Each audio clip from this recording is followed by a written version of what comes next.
Hello everyone, it's Oseyimika math tutor here. So this is a video continuation on the last lecture on estimation and point estimation. So we're going to be looking at some calculations on point estimation, and the question says a group of 10 students scores are as listed, and we have to estimate the population mean using the point estimate. So solution.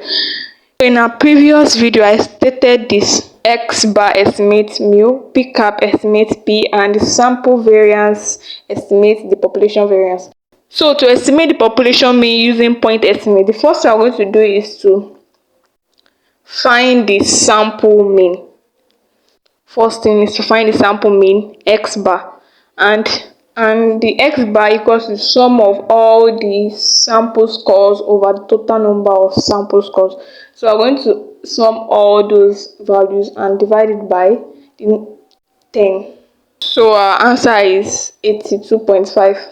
So our X bar equals to 82.5. And so therefore the point estimate of the population mean mu is also equals to 82.5. So do this and drop your answers in the comment section.